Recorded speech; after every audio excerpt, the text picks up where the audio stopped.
보나벤투라에 의한 아시시의 성 프란치스코 대전기 꼼벤투알 프란치스코회 편엠 권숙의 옮김 제1부 제3장 수도회의 설립 회칙이 인가되다 1. 그는 성모의 성당 옆에서 살고 있으면서 은총과 진리가 충만하신 말씀을 잉태하셨던 그녀에게 끊임없이 그리고 눈물로써 자신의 변호자가 되어주기를 간청하며 기도하였다. 그 후 그는 자비하신 어머니의 중재로 복음의 진실한 정신을 허락받아 그는 그것이 결실을 맺도록 하였다. 한 사도의 축일인 어느 날 그는 미사에 참례하고 있었는데 그때에 우리의 주님이 당신 제자들을 설교하라고 보내시면서 복음에 따라 생활해야 하는 방법에 대해서 말씀하시는 복음의 구절이 나왔다. 프란치스코는 제자들이 전대에 금이나 은이나 동전을 넣어가지고 다니지 말 것이며 식량자루나 여보롯이나 신이나 지팡이도 가지고 다니지 말아야 한다는 것을 들었을 때에 너무도 기뻤다. 그는 사도적 가난에 대한 사랑으로 이 구절의 의미를 즉시 파악하고 기억에 새겼다. 이것이야말로 내가 원하던 것이다. 또 이것은 내 진심으로 갈망하던 바이다 라고 외쳤다. 바로 그때 그 자리에서 그는 신을 벗고 지팡이를 버렸다. 그는 어떤 종류의 돈이나 부든지 싫어하였으며 단지 겉옷 하나만 입고는 가죽 격대 대신에 띠로 바꾸어 맸다. 그의 마음이 전적으로 바라는 것은 자기가 들은 것을 실천에 옮기는 것이며 모든 것에 있어서 사도들에게 주어졌던 생활의 규칙을 따르는 것이었다. 2. 신적인 영감에 의해 그는 이제 복음적인 완덕을 좇기 시작했으며 또한 다른 이들로 하여금 회개의 생활을 하도록 초대하였다. 그의 말은 성령으로 가득 차 있었으며 결코 공허하거나 우스꽝스러운 것이 아니었으며 그 말은 마음에 곧바로 전달되었다. 그래서 그의 청중들은 놀랐던 것이다. 그의 모든 설교에 있어서 그는 청중들에게 그가 후에 확신하듯이 계시에 의해 배운 인사의 한 형식인 주께서 당신들에게 평화를 주시기를 이라고 말하면서 평화를 기원하는 것으로 시작하였다. 그는 예언자들이 영으로 고취되어 평화와 구원을 외쳤다. 유익한 경고로 그는 전에 그리스도와 반목하고 구원에서 멀리 떨어져 있었던 많은 사람들을 진실한 평화의 유대 안에서 일치시켰다. 3. 그의 설교의 힘과 그의 생애의 신실성이 알려지게 되자 다른 사람들은 그의 표양에 감동되어 회개의 생활로 옮겨갔다. 그들은 가지고 있는 모든 것을 포기하고 그와 생활을 같이 하고 그와 같은 옷을 입고자 왔다. 그러한 사람들 가운데 첫 번째 사람이 베르나르도로서 그는 하느님으로부터 불림받은 유독한 사람으로서 시간적으로도 거룩함에 있어서도 프란치스코의 첫 아들이 되었다. 그가 스스로 프란치스코의 거룩함을 알게 되었을 때 그는 그의 모범을 따라 세상을 완전히 버리기로 결심하고 이것을 실천할 수 있는 최선의 방법에 관해 그가 충고해 줄 것을 청했다. 베르나르도의 말을 듣고 프란치스코는 성령의 위안으로 가득 찼으며 첫 제자와 합하게 되리라는 것을 깨달았다. 그래서 그는 우리는 이것에 대해 하느님의 충고를 청해야 합니다. 라고 말하였다. 아침에 그들은 성 니콜라오 성당으로 가서 거기에서 기도하며 시간을 보냈다. 그리고 나서 프란치스코는 하느님에게 3번의 증거를 보여주심으로써 베르나르도의 계획을 확인해 줄 것을 간청하며 복된 성삼위를 기려 복음서를 3번 펼쳤다. 처음에는 내가 완전한 사람이 되려거든 가서 너희 재산을 다 팔아 가난한 사람들에게 나누어 주라 란 말씀이 나왔다. 2번째는 길을 떠날 때 아무것도 지니지 말라 란 구절을 보았고 3번째는 나를 따르려는 사람은 누구든지 자기를 버리고 제 십자가를 지고 따라야 한다는 하느님의 말씀이 그들의 시선을 잡았다. 성 프란치스코는 이것이야말로 우리의 생활이며 회칙입니다. 우리와 합하고자 하는 사람은 모두 이것을 실천할 준비를 갖추어야 합니다. 그러므로 완전한 자 되고자 하는 마음을 지녔다면 집에 가서 들은 대로 행하시오 라고 말하였다. 4. 얼마 되지 않아 다른 5사람도 똑같은 영적 부름을 느꼈다. 그래서 프란치스코를 따르는 자의 수는 6명으로 불어났다. 그와 결합한 사람들 중 3번째 사람은 에지디오 형제였는데 그는 하느님으로 가득 차 있었으며 모든 점에 있어서 그가 남긴 훌륭한 이름에 합당한 사람이었다.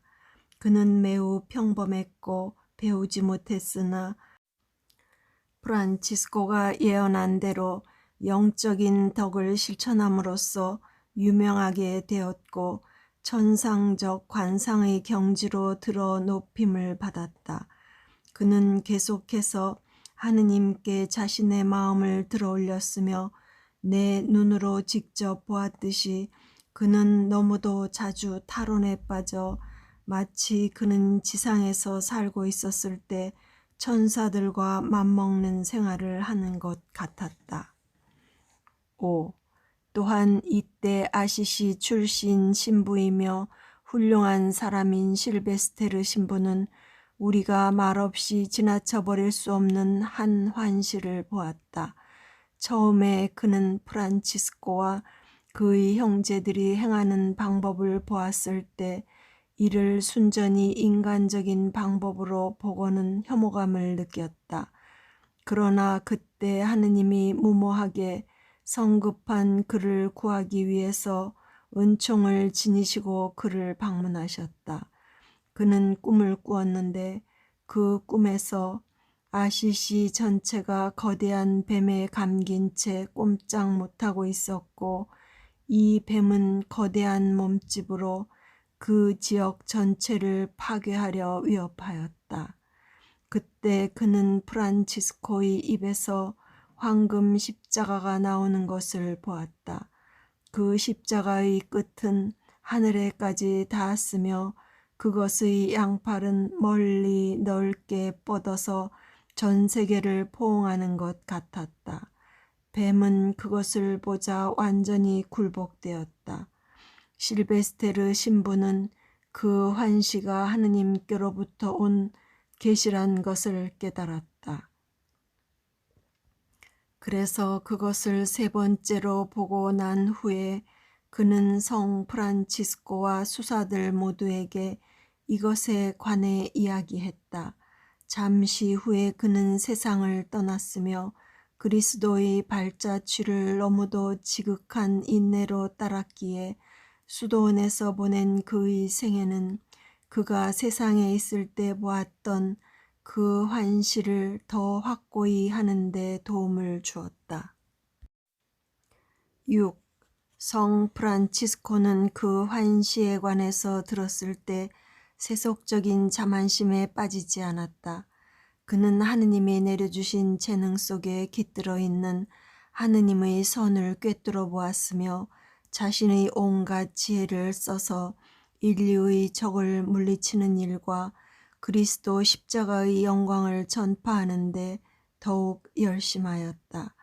하루는 인적이 드문 곳에서 잘못 보낸 시절에 대해 혼자 쓰라린 마음으로 울고 있을 때에 성령의 기쁨이 그에게 흘러들어 그는 자기의 모든 죄가 이미 사해졌다는 것을 확신하게 되었다.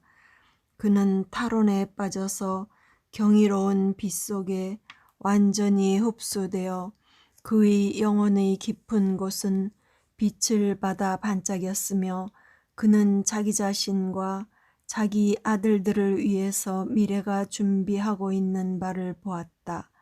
그 후 그가 다시 한번 수사들에게 되돌아와서 그들에게 말했다.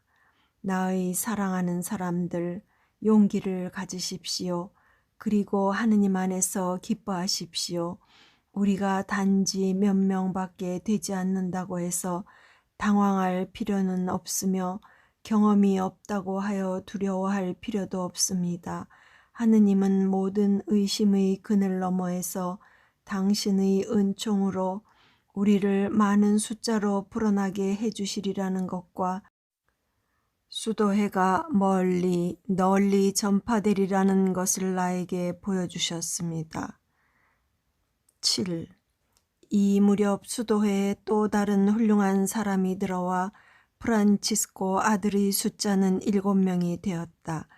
그 후 그는 선한 아버지처럼 아들 모두를 자기 주위에 모으고는 드디어 하느님의 천국에 대해서 또한 각자의 의지를 버리고 세상에 마음을 두지 말고 회개해야 된다고 이야기하였다.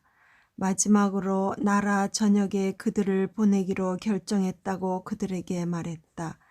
그의 정신은 온갖 가식에서 벗어나고 생명을 주는 능력은 없는 가난과 겸손의 정신이었으나 프란치스코는 이미 7명의 제자를 끌어들였으며 전 세계로 하여금 회개하도록 초대하여 그리스도 안에서 새 생명을 주고자 갈망했다. 그래서 그는 동료들에게 다음과 같이 말했다. 가서 만민에게 그들의 죄가 사해질 수 있도록 평화와 회개의 소식을 전하십시오. 시련을 견디어내고 기도하는 데 있어서 주의하며 결코 일하기를 그치지 마시오. 말하는 데 있어서는 삼가고 행동에 있어서는 질서 정연하며 은혜를 베푼 자에겐 감사히 여기십시오. 이렇게 하면 그 보답으로 영원한 왕국이 당신들을 위해 마련되고 있다는 것을 명심하시오. 수사들은 겸손히 그 앞에서 땅에 엎드리고 진정한 영적인 기쁨을 지니고서 순종하라는 이 명령을 환영했다. 그 후 그는 그들 한 사람 한 사람에게 개인적으로 이야기하였다. 너희 걱정을 야훼께 맡기어라. 주께서 너를 붙들어 주시리니. 이 말은 그가 겸손히 덕 안에서 수사들에게 명령을 내릴 때 들려주었던 것이다. 프란치스코는 수사들을 위해서 본보기를 세우는 것은 자기에게 달렸다는 것을 알았다. 그래서 그는 자기가 가르쳤던 것을 실천하고자 열망했다. 그렇기 때문에 그가 다른 6사람을 십자가 모양으로 각기 다른 지방으로 보냈을 때에 그도 동료들 중 한 사람을 데리고 4번째 방향으로 출발했던 것이다. 그러나 잠시 후에 그들 모두가 다시 보고 싶어졌는데 그들을 불러 모을 방도가 그에겐 없었기에 흩어졌던 이스라엘을 모아들이시는 주님께 기도했다. 그래서 그들이 잠시 후 놀랍게도 어떠한 인간의 수단으로서 모이지 않고 예기치 못하게 그들 모두가 만나게 된 것은 바로 하느님의 은혜로운 섭리였던 것이다. 또 다른 4명의 훌륭한 사람들이 그들과 합하게 되어 이제 그들의 숫자는 12명이 되었다. 8. 수사들의 숫자가 천천히 늘어나는 것을 보고 프란치스코는 자신과 동료들을 위한 짧고도 간단한 생활 규칙을 썼다. 이것은 흔들리지 않는 기초, 즉 복음을 따르는 것을 바탕으로 삼았으며 그리고 이것에 그들의 공동 생활에 필요하다고 여겨지는 몇 가지 규정을 덧붙였다. 그는 자신이 쓴 것을 교황으로부터 인가받기를 원했다. 그래서 모든 신뢰를 하느님 인도 안에 두고 교황 앞에 제자들과 함께 출두하기로 결심했다. 하느님은 사랑으로서 그의 소망을 보시고 다음과 같은 환시를 프란치스코에게 보여주심으로써 경험이 없다는 생각에서 두려워하는 수사들을 위로해 주셨다. 프란치스코는 자신이 양옆에 큰 나무가 자라고 있는 길을 따라 걷고 있는 것 같았다. 그는 가까이 가서 잠시 멈추어 서서 그 나무의 엄청난 높이에 탐복했다. 갑자기 그는 자신이 하느님의 힘에 의해서 허공에 들어 올려지는 것을 느꼈다. 그래서 그는 조금의 어려움도 없이 나무의 꼭대기를 잡아서 땅으로 구부릴 수 있었다. 그는 하느님으로 가득 차 있었기 때문에 즉시 이 환시는 교황께서 당신을 낮추셔서 그의 의사를 받아들일 방법을 예언한 것이란 것을 깨달았다. 그래서 그는 기쁨에 가득 찼다. 그는 위안에 차서 수사들에게 말하고는 그들과 함께 여행길에 올랐다. 9. 그들이 교황청에 다다랐을 때 프란치스코는 교황 앞에 나아가게 되었다. 그때 교황은 라테라노 성전에 있었다. 프란치스코의 내방이 알려졌을 때에 교황은 거울실이라고 알려진 홀을 깊은 생각에 잠겨 걷고 있었다. 그는 성인에 관해서 전혀 몰랐으므로 화를 내며 그를 돌려보냈다. 프란치스코는 모든 겸손을 다해 작별 인사를 했다. 그 다음 날 밤 하느님은 교황님께 한 환시를 보여주셨는데 그 환시에서 교황은 자기 양발 사이에서 종려나무 한 그루가 움터나와 훌륭한 나무로 자라는 것을 보았다. 그가 이 환시가 무엇을 의미하는 것인가 의아하게 여기고 있을 때에 신적인 빛이 비쳐 그 종려나무는 그 전날 그가 되돌려 보내버린 거지란 것을 명백하게 깨닫게 했다. 다음 날 아침 교황은 프란치스코를 찾기 위해 시내를 뒤지라는 명령을 수종자들에게 내렸다. 그들이 성 안토니오의 영유관에서 그를 만났을 때 교황은 그를 지체 없이 자기 앞에 데려오라고 명령했다. 프란치스코는 교황 앞에 나타나서 자기 계획을 말하고는 겸손하게 그리고 끈질기게 회칙을 인가해 줄 것을 간청했다. 교황 인노첸시오 3세는 뛰어난 학식으로서 유명했다. 그는 프란치스코의 결단력과 함께 놀랄만한 마음의 순결성과 불타는 열성을 지닌 의지를 보았을 때 인가해주고 싶은 마음이 일었다. 그러나 몇몇 추기경에게는 그 모든 사상은 너무나 새로운 것이어서 그 회칙이 인간에게는 너무나 어렵다고 생각했다. 그래서 그는 프란치스코가 요구하는 것을 해주기가 망설여졌다. 추기경 중에 한 사람은 산타 사비나의 주교인 성 바울로의 요한 추기경으로 그는 거룩함을 사랑하며 그리스도의 가난에 헌신한 사람이었다. 성령으로 가득 차서 그는 교황과 동료들에게 아래와 같이 말했다. 우리는 조심해야만 합니다. 만일 우리가 이 거지의 요구를 그것이 생소하거나 너무 어렵다고 해서 거절한다면 우리는 그리스도의 복음을 반대하는 죄를 짓게 되는 것인지도 모릅니다. 왜냐하면 그는 단지 복음적 생활의 한 형태를 인가해 주기를 우리에게 요구하고 있기 때문입니다. 복음적 완덕에 따라 살겠다고 맹세하는 것이 지키기에 너무도 생소하고 비합리적이라거나 아니면 너무 어려워 지킬 수 없다고 말하는 사람은 누구나 복음의 저자인 그리스도에 대해 불경죄를 짓는 것입니다. 이에 성 베드로의 계승자는 성 프란치스코에게 고개를 돌리고는 이렇게 말했다. 나의 아들이여, 그리스도께서 당신을 통해서 그분의 뜻을 우리에게 나타내 보이시도록 그분께 기도하시오. 우리가 그것을 확신할 수 있게 되면 우리들은 당신의 요구를 두려워하지 않고 허락해 줄 수 있습니다. 10. 프란치스코는 즉시 자기 자신을 완전히 기도에 바쳤다. 그는 자신의 열정에 대한 보답으로서 무엇을 말해야 하는지를 알게 되었고, 그리고 동시에 교황에게는 무엇을 생각해야 하는지 계시되었다. 프란치스코는 하느님으로부터 배운 한 이야기를 해드렸는데, 이것은 한 부유한 군주가 가난하지만 대단히 아름다운 여인과 스스로 원하여 결혼해서 많은 아이들을 그녀로부터 갖게 된 이야기였다. 그 아이들은 그를 대단히 닮았으므로 그들은 그의 식탁에 앉아서 식사할 권리를 가졌다는 것이다. 그러고 나서 프란치스코는 설명하는 식으로 아랫말을 덧붙였다. 영원 불멸하신 왕의 아들들과 후손들은 굶주려 죽을 위험은 없습니다.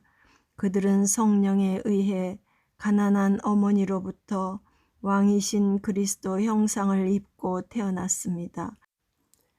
가난의 정신으로 우리 수도회 안에 태어날 사람들이 그들 뒤를 잇따를 것입니다. 만일 하늘에 계신 왕이 자신을 따르는 자들에게 영원한 왕국을 약속하신다면 그분은 선한 자나 악한 자나 구별 없이 허락하는 물질적인 것들을 틀림없이 그들에게 부족하게 하지는 않을 것입니다. 교황은 이 이야기와 그것에 대한 설명을 듣고 놀랐으며 조금의 의심도 없이 그리스도가 그를 통하여 얘기하셨다는 것을 깨달았다. 바로 조금 전에 그는 하늘로부터 한 환시를 보았는데 그는 이제 심적인 영감에 의해 이것이 프란치스코 안에서 성취될 것이라고 단언했다. 그가 스스로 그 환시를 설명하였듯이 그는 꿈을 꾸었는데 그 안에서 무너지려고 하는 라테라노 대성당을 한 거지가 등으로 받치고 있는 것을 보았던 것이다. 이 사람은 틀림없이 그 사람입니다. 그가 하는 일과 그의 가르침으로써 그는 그리스도의 교회를 바칠 것입니다. 라고 덧붙였다. 자신이 본 환시의 결과로서 교황은 프란치스코에 대한 존경에 가득 차서 조건 없이 그의 요구를 허락하였다. 그에게 항상 특별히 마음을 써주었고 그가 요구하는 것은 허락해주는 한편 장내 수사들에게 더 큰 힘을 주겠다고 약속했다. 그는 회칙을 인가하였으며 회개를 설교하라는 사명을 주고 프란치스코 동료들 중 평신도들에게는 아무런 방해 없이 하느님의 말씀을 설교할 수 있도록 삭발레를 베풀어 주었다.